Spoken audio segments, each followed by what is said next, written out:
Assalamualaikum warahmatullahi wabarakatuh.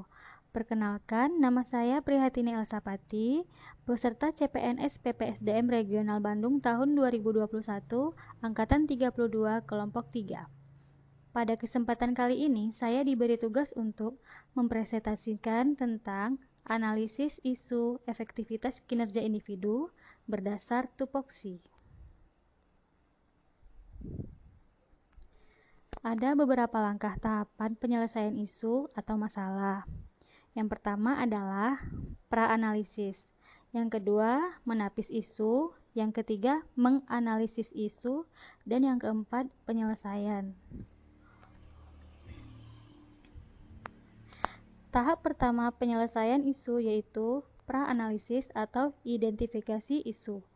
Di sini akan saya angkat beberapa isu yang dihadapi di tempat saya bertugas, yaitu UPTD Kesehatan Puskesmas Beringin Jaya, Kecamatan Singingi Hilir, Kabupaten Kuantan Singingi.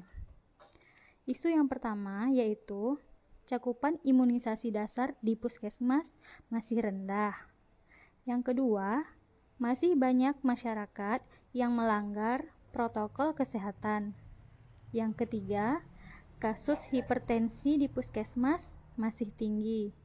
Dan yang keempat, masih rendahnya cakupan vaksinasi COVID-19 kepada masyarakat.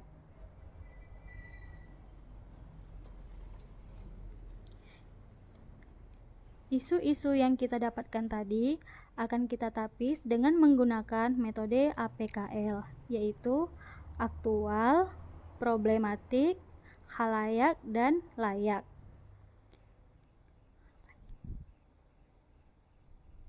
Aktual artinya isu tersebut benar-benar terjadi dan sedang hangat dibicarakan dalam masyarakat.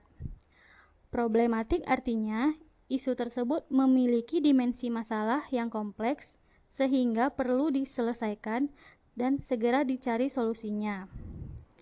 Kekhalayakan artinya isu tersebut menyangkut hajat hidup orang banyak, dan layak artinya isu itu masuk akal, realistis, relevan, dan dapat dimunculkan inisiatif pemecahan masalahnya.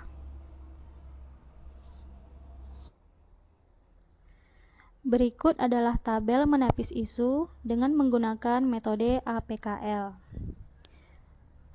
Cakupan imunisasi dasar di puskesmas masih rendah, nilai aktualnya 3, problematiknya 3, khalayaknya 3, dan layaknya 3. Jumlah poinnya 12. Masih banyak masyarakat yang melanggar protokol kesehatan. Nilai aktualnya 3, problematiknya 4, khalayaknya 3, dan layaknya 4. Jumlah nilainya 14. Kasus hipertensi di puskesmas masih tinggi. Nilai aktualnya 3, problematiknya 2, khalayaknya 2, dan layaknya 3. Jumlah nilainya 10. Masih rendahnya cakupan vaksinasi COVID-19 kepada masyarakat. Nilai aktualnya 4, problematiknya 4, khalayaknya 4, dan layaknya 3. Jumlah nilainya 15. Dari isu yang didapat tadi, maka dihasilkanlah isu yang paling aktual, yaitu masih rendahnya cakupan vaksinasi COVID-19 kepada masyarakat dengan jumlah poin 15 poin.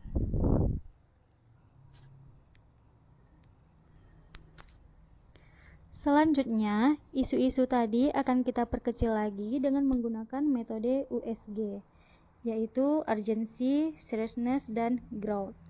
Urgency artinya seberapa mendesak suatu isu itu harus dibahas, dianalisis, dan ditindaklanjuti.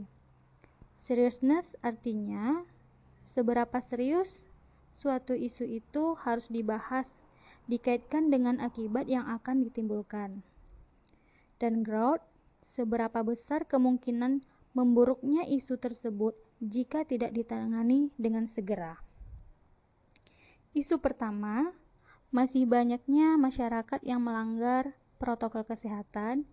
Nilai urgensinya 4, seriousness-nya 3, dan growth-nya 2. Total nilainya 9. Kasus hipertensi di puskesmas masih tinggi. Nilai urgensinya 3, seriousness-nya 2, dan growth-nya 2. Total nilainya 7. Masih rendahnya cakupan vaksinasi COVID-19 kepada masyarakat dengan nilai urgensi 4, seriousness 4, dan growth-nya 4. Total nilainya 12. Dari isu tersebut, kita dapatkan isu utama yang harus dicari penyelesaiannya adalah masih rendahnya cakupan vaksinasi COVID-19 kepada masyarakat.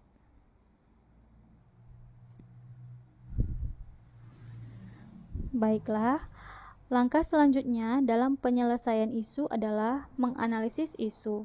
Di sini akan kita gunakan metode Fishbone, di mana masalah kita tadi adalah masih rendahnya cakupan vaksinasi COVID-19 kepada masyarakat. Itu disebabkan oleh beberapa faktor. Yang pertama dari lingkungannya, kurangnya penyampaian informasi dari pihak terkait tentang kegiatan vaksinasi COVID-19.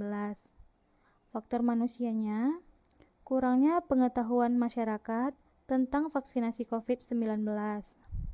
Faktor media, kurangnya media promosi tentang vaksinasi COVID-19. Kemudian dari metode, terbatasnya kegiatan penyuluhan karena pandemi. Selanjutnya, kita akan membuat alternatif penyelesaian masalah yang terakhir dalam bentuk tabel. Nah, alternatif yang pertama adalah melakukan penyuluhan tentang pentingnya vaksin COVID-19, di mana tahapannya itu yaitu menyusun jadwal untuk melaksanakan vaksin dan menentukan sasaran. Hasil yang diharapkan dari kegiatan ini adalah meningkatkan pengetahuan masyarakat dan akhirnya masyarakat mau melakukan vaksin COVID-19, di mana didukung oleh para pihak terkaitnya yaitu lintas program yang ada di puskesmas, bidan desa, pemerintahan desa, dan masyarakat itu sendiri.